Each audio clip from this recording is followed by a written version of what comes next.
మాధవపెద్ది పుణ్యశీలా ప్రసాద్ నవలా స్రవంతి భాగంగా రాగంలో రంగులు నవల తరువాయి భాగం.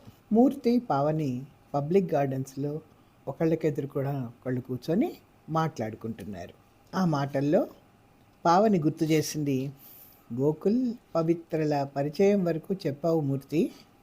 అవునవును అంటూ మొదలుపెట్టాడు మూర్తి. పవిత్రను చూడగానే నీకు ఏ అభిప్రాయం కలిగిందో సరిగ్గా నాకు అదే అభిప్రాయం కలిగింది ఆ రోజు. ఎందుకో కానీ ఆమెను చూడగానే ఈమె గోకుల్ దృష్టిలో పడకుండా ఉంటే ఎంత బాగుండు అని నాకు పదే పదే అనిపించింది. గోకుల్కి స్త్రీలోలత్వం ఉందని, స్త్రీల విలువ తెలియదని ముందే చెప్పాను కదా. కనబడ్డ ప్రతి ఆడపిల్లతోనూ ఆడుకుంటాడు. అవకాశం దొరకాలే కానీ ఇంకా ఎంత ముందుకు పోగలడో అంత ముందుకి పోతాడు. పవిత్రతోనే ఆడుకుంటే అంతకుముందు పోతాడేమో. పోకూడదు. ఆమె పవిత్రమూర్తి అనిపించింది. కానీ నా భావాలు నాలోనే ఉండిపోయాయి. పవిత్రతో గోకుల్కి పరిచయం ఏర్పడింది. పవిత్రను చూసిన గోకుల్లోని అభిప్రాయాలేంటో నాకు తెలియవు. పవిత్ర మాత్రం నెల నెల వాళ్ళ అత్తయ్య కూతురుతో వస్తూనే ఉంది. ఆమె చాలా తెలివైంది, విజ్ఞానవతి, ప్రజ్ఞావంతురాలు. అమెరికన్ సిస్టమ్స్ గురించి ఎన్ని రకాలుగానో మాతో మాట్లాడుతూ ఉండేది. అమెరికాలోని మెడికల్ సిస్టంలోని వివరాలు మాకు తెలియచెప్తూ ఉండేది. మాకు విన్న కొద్దీ వినాలనే అనిపిస్తూ ఉండేది. ఆమెకు అసలు మెడిసిన్ చదవాలని ఉండేదిట, కానీ లిటరేచర్ మీద మక్కువ ఉండడంతో ఆ దారి మళ్ళింది. పెళ్లి గురించి ఆమెకున్న స్థిరమైన అభిప్రాయానికి నాకు చాలా సంతోషం వేసింది. ఫారెన్లో ఉన్నంత మాత్రాన వాళ్ళ అలవాట్లు అన్నీ మనం అలవర్చుకోవడం బుద్ధి తక్కువ. పెళ్లి చేసుకోవడంలో తప్పు లేదు, కానీ వాళ్ళలాగా విడిపోకూడదు. మన దేశం నుంచి వచ్చి అమెరికాలోనే స్థిరపడిన మాలాంటి వాళ్ళు అక్కడ ఎంతమందో ఉన్నారు. వాళ్ళల్లో చాలామంది ఆచార వ్యవహారాలన్నీ విదేశీయుల్లాగానే మారిపోతున్నాయి. మా అమ్మ నాన్న అనడం వాళ్ళ ఫ్యామిలీల్లోనే సంబంధాలు చూస్తామని. నేను వద్దనేశాను. నేను ఇండియన్ని, ఇండియాలోనే పుట్టి పెరిగిన అతడిని చేసుకోవాలని నా పట్టుదల. నిర్భయంగా తన అభిప్రాయాలు వివరిస్తుంటే నేను ఆశ్చర్యపోయేవాడిని. మన సంప్రదాయాలు, మన పద్ధతులు, మన ఆచార వ్యవహారాలు ఇవంటే నాకు చాలా ఇష్టం, ముఖ్యంగా పెళ్ళిళ్ళ విషయంలో అంటూ చెప్పేది. ఆమె చాలా ఫ్రీగా ఉండేది. వాళ్ళ అత్త కూతురికి డెలివరీ అయ్యి ఆడపిల్ల పుట్టింది. ఆమె ఆ హడావిడిలో ఉండిపోయింది. ఇంతలో నాకు మా ఇంటి నుంచి ఉత్తరం వచ్చింది. చెల్లాయికి పెళ్లి సంబంధం వచ్చింది. నాన్నకి ఒంట్లో అంత బాగుండలేదు, కాస్త నువ్వు వచ్చి అన్నీ చూసుకోవాలని అమ్మ రాసింది. నేను వెంటనే బయలుదేరి వెళ్ళాను. చెల్లాయికి పెళ్లి చూపులు జరిగాయి. పెళ్లి చూపులలో వాళ్ళు మా సంబంధానికి పెళ్లి వాళ్ళు ఒప్పుకోవడం, ఆ తర్వాత రోజే తాంబూలాలు పుచ్చుకోవడం కూడా జరిగిపోయింది. మరో 10 రోజుల్లోనే పెళ్లి ముహూర్తం. నాకు తిరిగి రావడానికి టైం లేకపోయింది. ఒక్కడనే అన్ని ఏర్పాట్లు చేసుకోవాల్సి వచ్చింది. గోకుల్కి ఉత్తరం రాశాను. కట్నం, పెళ్లి ఖర్చులతో సహా మొత్తానికి చెక్కు పంపించాడు గోకుల్. ఆ రుణం ఎప్పటికీ నేను తీర్చుకోలేనిది. పెళ్ళి సలక్షణంగా జరిగిపోయింది. గోకుల్ కూడా పెళ్ళికి వచ్చాడు.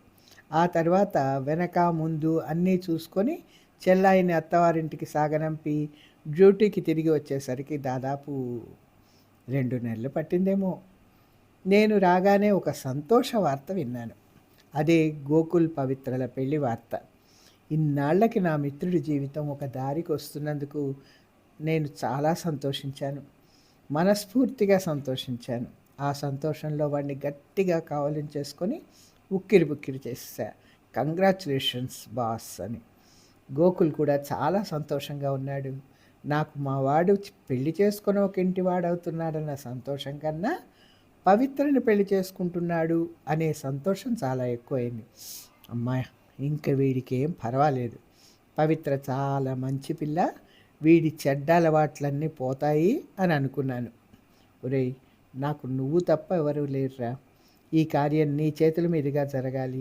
ఏమేం చెయ్యాలో ఏంటో నాకేం తెలియదు. నువ్వే జరిపించాలన్నీ. మొన్న మీ చెల్లెకి పెళ్లి చేశావు కదా, అట్లాగే ఈ అన్నదమ్ముడు పెళ్లి కూడా చేయించు. మీ అమ్మగారిని రమ్మంటే వస్తారా? వాడి మాటలకి నా కళ్ళల్లో నీళ్లు తిరిగాయి. అన్నీ నా మీద వదిలేసి నువ్వు నిశ్చింతగా ఉండు. నీ పెళ్ళి దిగ్విజయంగా, దేదీప్యమానంగా నేను జరిపిస్తాను అన్నాను. పవిత్ర తల్లిదండ్రులతో ఉత్తరాల ద్వారానే సంప్రదింపులు జరిపాడు గోకుల్. వాళ్ళు సమ్మతించారు పెళ్ళికి. పెళ్లి పనులు చురుగ్గా సాగుతున్నాయి. పవిత్రకి చీరలు, నగలు అమ్మ సలహా మీదే కొన్నాం. పెళ్లి వారంలోకి వచ్చింది. ఆ రోజు పవిత్ర, గోకుల్ ఇద్దరూ కలిసి స్నేహితులకి శుభలేఖలు పంచడానికి వెళ్ళారు. నాకు ఉన్నట్టుండి ఒక ఆలోచన వచ్చింది. దాంతోపాటు భయం కూడా వెన్నులోంచి జరజరా పాకింది. ఇన్నాళ్ళు నాకు ఈ ఆలోచన రానందుకు ఆశ్చర్యం వేసింది. పవిత్రకి గోకుల్ విషయం చెప్పాలి. తెలుసా? తెలిసే ఈ పెళ్ళికి ఒప్పుకుందా? తెలియకపోతేనో? అయినా ఎట్లా తెలుస్తుంది? ఎవరు చెప్తారు? గోకుల్ చెప్తాడా? తనంతట తను చెప్పడు కదా. తెలిస్తే ఒప్పుకుంటుందా? కానీ ఆమెకి తెలియాలి. తెలిసి ఒప్పుకుంటే వేరే విషయం. ఇట్లాంటి విషయం తెలిస్తే ఏ ఆడపిల్ల ఒప్పుకుంటుంది పెళ్ళికి? ఇప్పుడు నేను చెప్తే ఆమె ఈ పెళ్లి చేసుకోనంటే పాపం గోకుల్ నా ఆప్తమిత్రుడు. నా చెల్లెలి పెళ్ళికి అంత సహాయం చేశాడు. ఈనాడు నాకు ఈ స్థానాన్ని ఇచ్చింది కూడా వాడే. దమ్మిడి పెట్టుబడి లేకుండా తన హాస్పిటల్లో నాకు భాగం ఇచ్చాడు. అట్లాంటి వాడు పెళ్లి చేసుకొని ఒక ఇంటి వాడవుతుంటే ఆ పెళ్లి చెడగొట్టాలా? అది మిత్రద్రోహం కదూ. 1000 అబద్ధాలాడైనా ఒక పెళ్లి జరిపించమన్నారు కదా పెద్దలు. ఒక్క నిజం చెప్పి ఆ కళ్యాణాన్ని చెడగొట్టాలా? అట్లాగని నా చెల్లెల్లాంటి ఒక ఆడపిల్ల నిండు జీవితం పాడవుతుంటే చూస్తూ ఊరుకోవాలా? అది పాపం కదా, అన్యాయం కాదు. ఇట్లా ఏదో ఆలోచిస్తూనే ఉండిపోయాను, కానీ చెప్పలేకపోయాను. ఊబి అని తెలిసి ఆ ఊబిలోకి ఆ అమ్మాయి దిగబోతుంటే అది ఊబి అని తెలిసిన నేను ఆ అమ్మాయిని వారించక్కర్లేదు. ఏంటి నా కర్తవ్యం? నిజం చెప్పి పెళ్ళి ఆపాలా? మాట్లాడకుండా ఊరుకోవాలా? ఏమో, గోకుల్ ఈ పెళ్లితో పూర్తిగా మారిపోయి సుఖపడబోతున్నాడేమో. అది నేనెందుకు ఆపాలి? గోకుల్ సుఖపడుతుంటే చూసి సంతోషించే వాళ్ళల్లో నేనే కదా మొదటివాడిని. గతాన్ని సమాధి చేసి చక్కగా కొత్త జీవితాన్ని ప్రారంభించబోతున్నాడు. గతం ఒక కళ, కలగానే మర్చిపోతే సరి. ఇప్పటికైనా అతడు బుద్ధిమంతుడయి మారితే అంతకంటే ఏం కావాలి? మారతాడు, తప్పకుండా మంచివాడవుతాడు. పవిత్ర సాహచర్యంలో అతడు తప్పకుండా మారతాడన్న నమ్మకం నాకు కలిగింది. కొత్త జీవితం ప్రారంభించి బుద్ధిమంతుడిగా జీవితం గడుపుతున్నప్పుడు గతం అనే పీడకలని జ్ఞాపకం చేయకపోవడమే మంచిదనిపించింది. కొత్త జన్మ ఎత్తిన నా ప్రాణమిత్రునికి, నాకు ఇన్నాళ్ళు ఆశ్రయం ఇచ్చిన ప్రియ స్నేహితుడికి మిత్రద్రోహం చెయ్యక, ఆ పెళ్ళి చెడగొట్టక నిండు మనసుతో ఆ భగవంతుడిని ప్రార్థిస్తాను. వాళ్ళ జీవితం 100 ఏళ్ళు పచ్చగా ఉండాలని, వాళ్ళు అన్యోన్యంగా కలకాలం జీవించాలని. నిజం చెప్పాలి, కానీ అది ఎదుటివారికి ప్రియంగా ఉండాలి. ఎదుటివారికి అప్రియంగా ఉండే సత్యం పలక్కండా ఉంటేనే మంచిదన్నారు కదా మన పెద్దలు. కాబట్టి పవిత్రకి నేను గోకుల్ని గురించి అప్రియమైన సత్యం చెప్పకపోవడమే మంచిది అని అనుకున్నాను. చెప్పకుండా ఉండాలని నిశ్చయం చేసుకున్నాను. పెళ్లి రోజు వచ్చేసింది.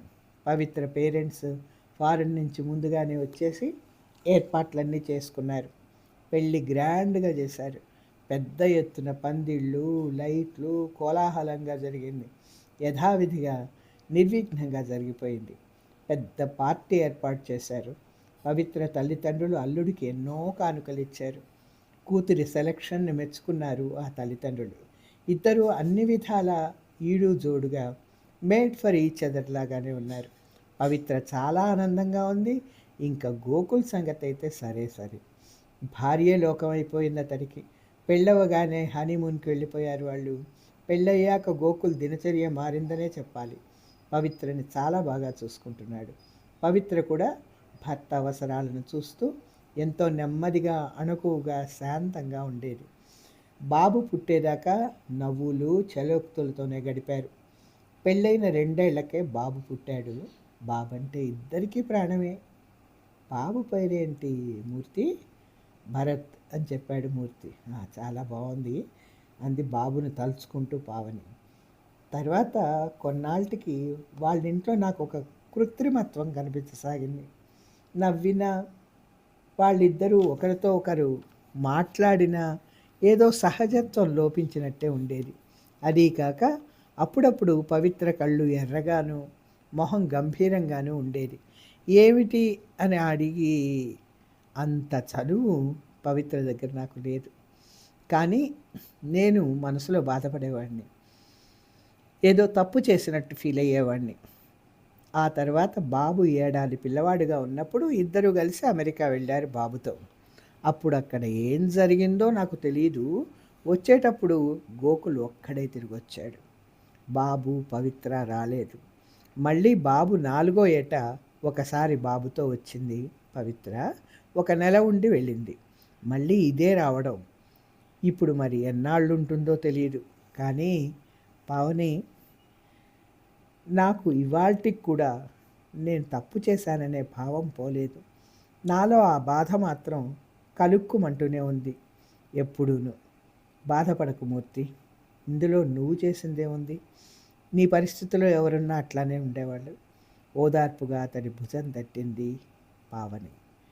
తర్వాత భాగం మళ్ళీ చెప్పుకుందాం. సశేషం.